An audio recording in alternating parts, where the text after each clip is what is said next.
You know that thing where you you prematurely take credit for a job well done because perhaps the initial phase is something that a toddler can handle, but to truly do the job with the depth and precision required for something of sustenance, something of sustainability, something that will speak beyond your transient existence here, something of that kind of power.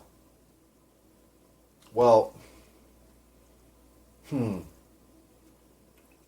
like how we can assume we're in touch with some sense of source, otherness, whatever, that is a reservoir from which we may have emerged into this manifestation of humankind.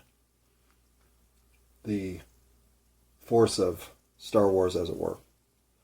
The connectedness of all living things. Because these are the kinds of things I never believed in. I just thought they made neat stories, like stories with dragons make neat stories, or stories about me winning lots of video game consoles to play with because I have so much free time. I've got nothing better to do than play video games. I mean, whatever you see as winning, whatever you see as something of value gained in your life, well, I didn't know how much meaning I was going to be getting at this point in life through the recurrent energies of things like my dog who recently passed, or the awakening I'm helping coax out of my mother, or the flat out standing on his own emergence of my father buoyant side. I mean, the world, even at work, where I have zero interest in anything other than doing my work in the middle of the night by myself and going home. Like I said, I have the perfect situation for what I need right now. I know how antisocial it all is. It needs to be that way for me. Until I can get a job selling weed, in which case I will be turning on like a social energizer bunny. But at THD, where there's no room for social context, I'm even experiencing reverberations of, I don't know how to put it. It's like support, but it's more, we're here to watch you do something. Go do it. And I mean, I do. I feel like I'm being pushed out the door again. Obviously, I shouldn't be there. I know that. But Phoebe had to be dealt with before I could even pretend to upend my situation that would cause her the kind of stress that would obviously potentially lead to her passing prematurely. All that stuff is now gone. Kat has had no complaints all day today that I know of. She's now at least sort of sitting in the middle of the area where Phoebe would be and just realizing that she can now claim that territory. Doesn't know what to do with it, but I think she's starting to emerge as the legitimate Batman in the Batman and Robin situation that now has no Batgirl. But Batgirl kept showing up wherever I was. The one thing that happens when something like a pet who is about as constant a presence in my life as I can imagine, there's no parallel. No human's going to just dote on you from room to room and follow you wherever you go and give you that look of, whenever you're ready for a walk, I'm in, no matter what. But a dog does that. And I didn't take her for granted because her presence mattered to me. The more it deteriorated, the more it mattered to me that she was having doggy time, feeling like a dog that wasn't losing her physical. And so there was a whole bunch of meaningful moments for us.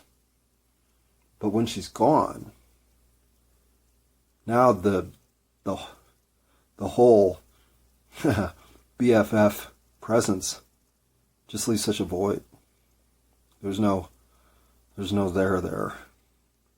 But every time I look expectantly, like, say I drop a wrench while I'm trying to tighten something on a bicycle, and it's the kind of thing that would wake Phoebe from a slumber, I look over to see if she's discomfortable. Yeah, I even make up words for her. When I have that reflexive moment of looking for her, it's creepy how often I see her. Really. And, I mean, they're fleeting glimpses, but I always see her, like, healthy. I don't see the final 4 years of Phoebe. I see the first 4. And it's happened, 30 times? Where I'm just looking for her to be as she would be usually, realizing she's not there, but in the moment that I go looking for her, actually seeing her. As if my brain's just kind of throwing some snapshots at me as a feel-good trip down memory lane kind of farewell to my dog. But it's the uncomfortable part of it is how when you see her situationally, wherever I'm looking for her, it's like she's in exactly the situation she should be in 10 years ago. It's like she's right there as she was. And maybe that's just my brain will only let me remember her in her healthy phase. I don't know. But I don't really care that those go away anytime soon because I really enjoy the little snapshots of my dog that they are offering. I welcome these things now. At any other time in life, I would have been trying to filter out that sort of static, thinking it was interruptive or weak, sentimental, in some way, shape, or form, unable to handle the real truth of the universe kind of shit would be floating in my head. And none of that's valid. It's just how you have to, categorize or compartmentalize events like feeling Phoebe's spirit. That's a weird thing to do. And Max, when Max left, it was so sudden. And it wasn't so sudden that it was like, I can't fucking believe that. That's not possible. He had a couple instances where his face had ballooned up, like an allergic reaction, like he'd eaten a bee. But it never got figured out. And then the day that, oh my God, he needs to get to a vet, his situation was so distraught that the vet said there's really only one recourse for him right now. Put him down. And so you get that, fuck, are you kidding me? Oh, fuck. And so that loss is stinging because, you literally just bought, 50 pounds of food. You've got plans for classes in August. Either you're going to attend flyball and all that shit's now just done. It's gone. And so with Phoebe, of course, you're kind of almost planning, well, it could be next week, next month, next year. Let's hope it's next decade, but let's be realistic. You kind of have that attitude the whole way in. But you spend so much quality time with her at the end, especially. I never had a moment where I wasn't aware of where she was, what she needed, and if she was getting it. and basically her whole life, obviously, I've been in that mode, but her comfort and her sense of any disorientation that she might experience had to be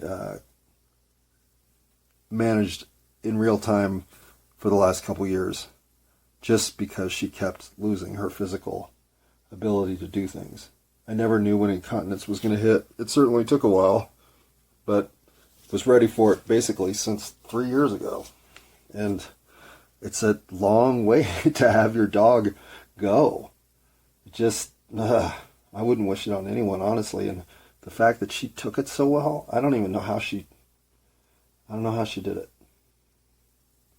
So I'm sitting there trying to process all the lessons I learned from her. And the biggest one is the simplest one. That you don't really get to choose what happens to you. You only get to choose how you react to it. None of the encumbrances that her body developed were by choice. She never had an opportunity to be anything but the dog she became. Her destiny was to inevitably turn into a Macy's Day blimp. And it's just admirable how her upbeat, cheerful, puppy face attitude never wavered. Never wavered. She was that way for every single minute that life threw at her. Well, I know one thing. I can bring my good attitude to this situation again and again and again and again. Who needs some good attitude? I got a lot of it. And I think it was in watching her, quite literally, have exactly the same great day every day that made me realize that's just available to anybody who's willing to do it. She couldn't have really had much of a worse second half of life. Everything just kept getting harder. And for no reason. You know, sooner or later, her walking was bad enough, she would stumble on stairs for the first time and think, well, what the fuck? I've always been able to climb this, no problem. Shit like that just started going wrong. And she never, ever even really looked like, well, this isn't fair. Never once even acted like, well, I can't. You come get me. Nope. I got this. I'll do it. Leave me alone. I'll try it. Okay, pick me up. It just, it was slow to reveal itself that the single happiest thing I knew on the planet was my Labradoodle. And no human do I know who has that genuine integrity of good consciousness and upbeat attitude without faking it. And there's no reason for that, right? And yeah, there are some pure souls out there who actually have migrated to that level of Jedi Knight plateau, but most of us fucking tied up like goddamn like headphones in my man purse. I realized that a large part of not feeling tangled up is not being thrown into a man purse. It's just you're asking for some sort of shady outcome to manifest when you just allow shady possibilities because you just think you don't deserve any better. It's all a reaction to a situation that in so many ways you have no control over. The one thing you can do is react. You have all the autonomy to react as you see fit. But the actions thrown at you, I mean, in many ways, we're organized to make sure you are forced to act, to take a position of physical integration, to not sit here and experience nothing. The whole brain in the jar thing I was talking about, no fucking way. No fucking way. What a dumb, dumb, dumb person I used to be. But the spiritual side of Phoebe showed up today when I met my sister's new addition to her family, which in our family just means another dog. She's got a 35-pound pug and a 12-pound pug, which, as someone who can appreciate at least cartoonish behavior, I think is fucking great. But I would not want that as a 24-hour operation going on in the house. It's too much Tom and Jerry. I mean, it's just, there is so much zaniness between that specific combination of dog energy. Well, it's a 10-year sentence of, at least you won't be bored in your house with these two going like this. And it's funny because my sister's last pair of dogs had the same energy. It's as if that energy is here to find her. But the time that I first interacted with her new dog, it was weird because as soon as I made eye contact with her, I was like, hey, Phoebe. Like, it just was a thought, a reaction.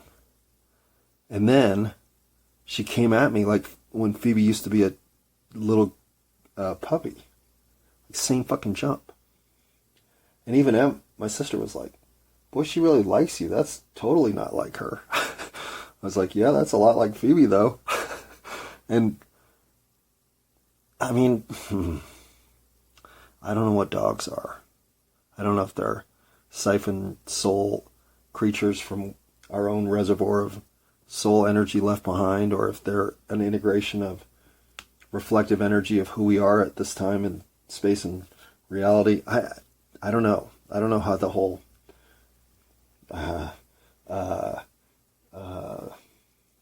what is that thing in Harry Potter, the horticulture? I can't remember. Horcrux, whatever. The galloping steed that comes across the pond? Nope. Mine's more of a 12.5-pound pug Chihuahua mix that bounces off me like a pinball. But there's no doubt that for the first 4 or 5 minutes she was there, I can't get Phoebe thoughts out of my head. Everything she's doing is Phoebe. Even the way she put her ass down and then spun around to sit up with her paws crossed, I was like, God damn. I mean, all of Phoebe's mannerisms, well, as much as I can project onto a 12.5-pound Chihuahua pug mix, what was eventually a 100-pound Labradoodle blonde designer dog. Well, I can't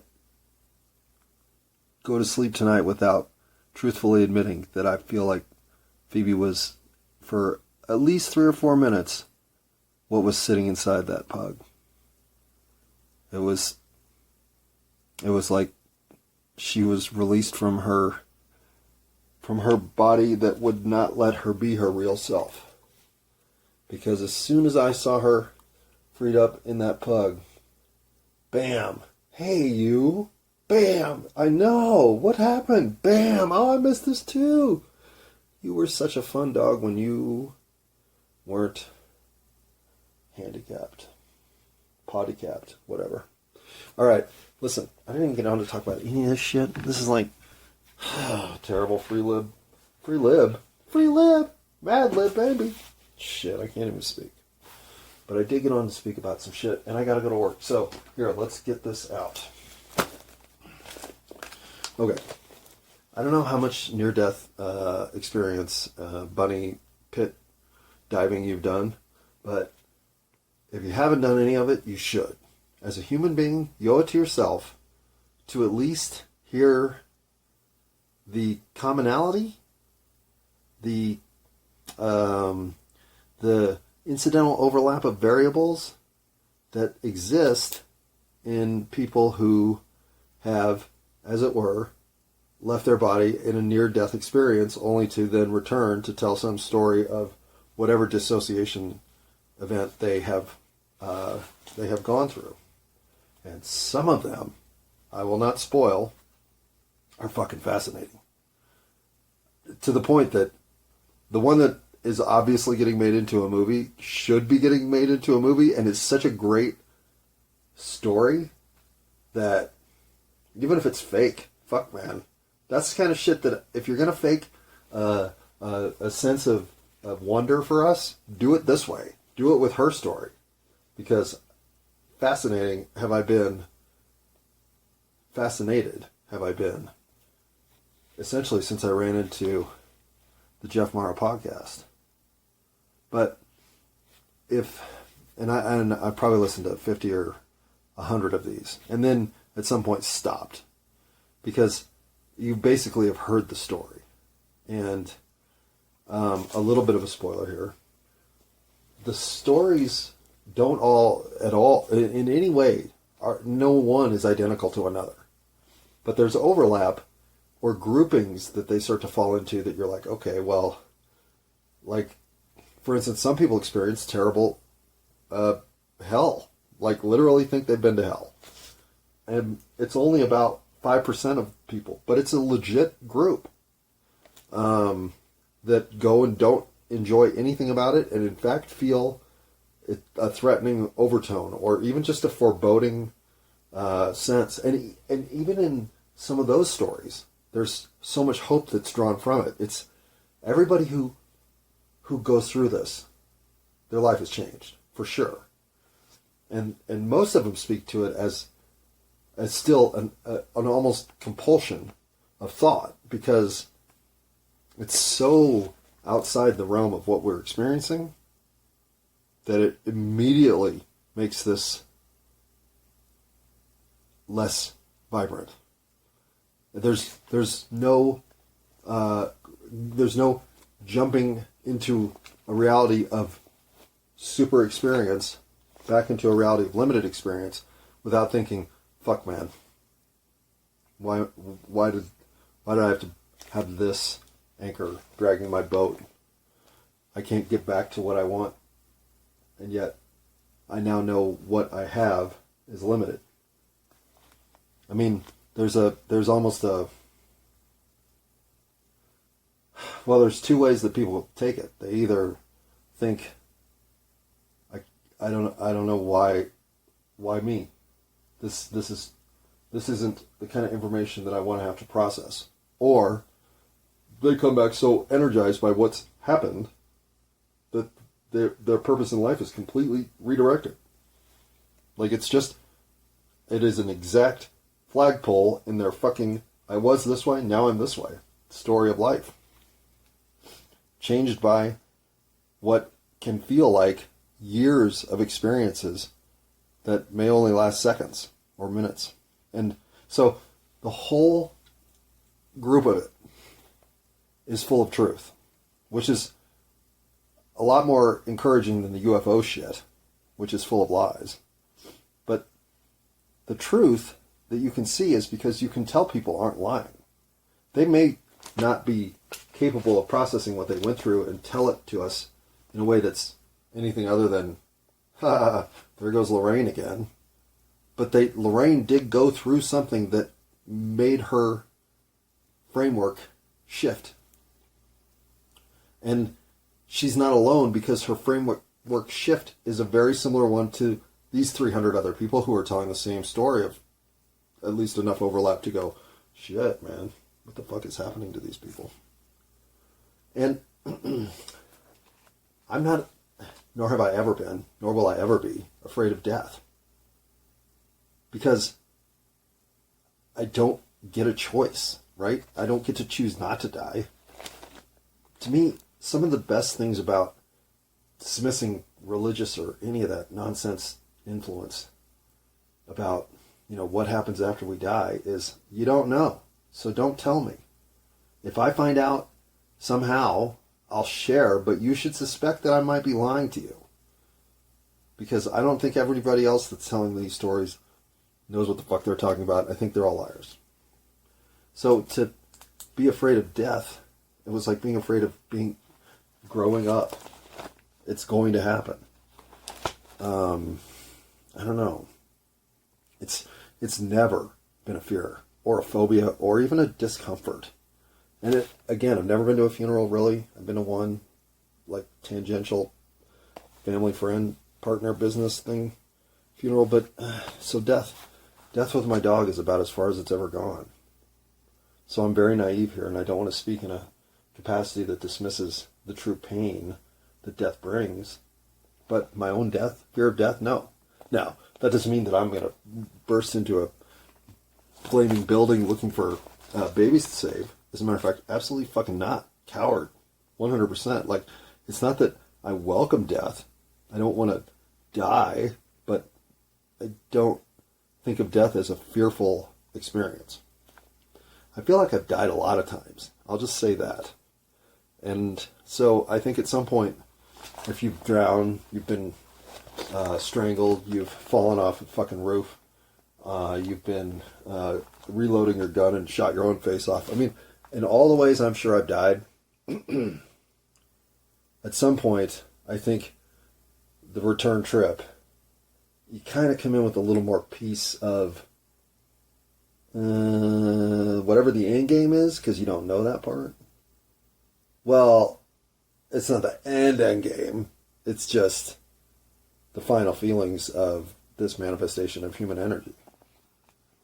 Which, when you take that burst with you, I mean, that's what you're here for, is to retain that emotional vibration. At least to encourage its continued presence in your own soul, tapestry, whatever you want to call your soul, the amalgamation of you and your experience. All that shit said, I mean, dogs obviously have souls. Anybody who thinks otherwise is wrong.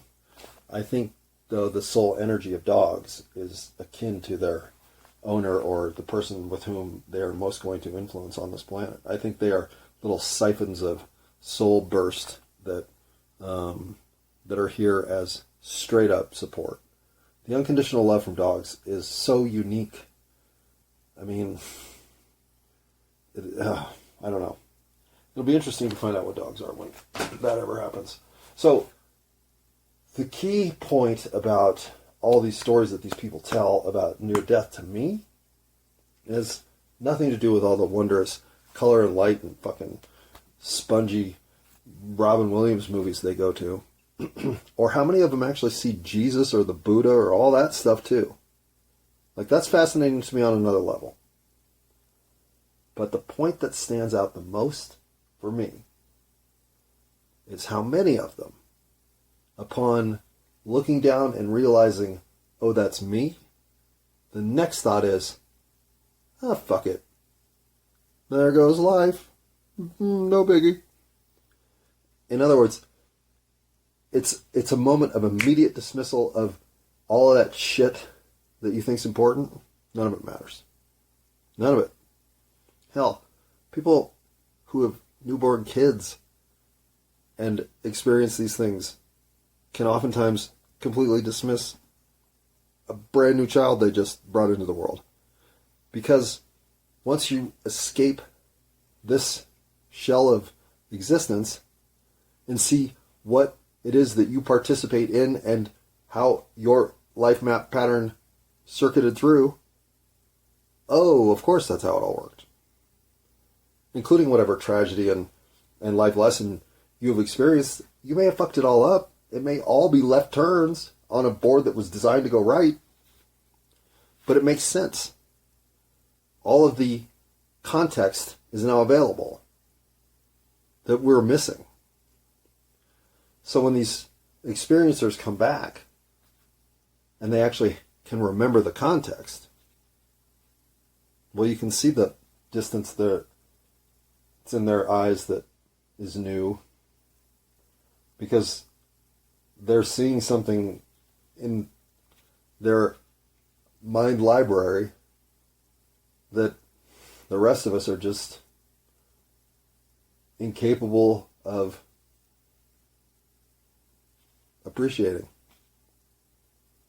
And so the lesson to me is, okay, so this shit matters the least. As soon as you're out of your body, you couldn't care less about what's going on right here.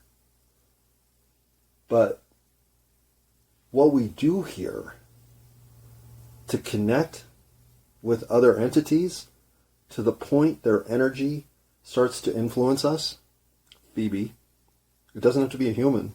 I don't even think it has to be alive. I think it can be rocks. I think it can be earth. I think it can be plants. I think it can be anything in our reality. Water. Of all that's happening here, we are the witnesses. We're the agents of interpretation. We're the ones with whom the connections at the highest level are capable of being made. Connecting with my dog's soul energy through my sister's new acquisition is fun and really is heartwarming. But it's nothing like making a connection with a human being here in some supportive, reciprocal way. Even if it's just a fleeting moment of 10 minutes of, hey man, I got your back. I'm more than happy to help you change a tire. You got it. Stay on that side. Make sure your baby and your wife are in the car. Whatever. I don't give a fuck. It is every opportunity to live on this planet is one to take whatever's coming at you with the sort of grace and upbeat attitude that my Labradoodle did. So, I know I'm learning way more lessons than that one from her. But right now, given how much I know this stuff is transient, but what you brought to this stuff is permanent, well, Phoebe left one permanent puppy-faced smile across an entire existence of mine that needed it. And I have a feeling she taught me to do it because I'm not the only one who needs it. There's a whole lot of you out there that need the same puppy face saying, don't worry, it'll all work out.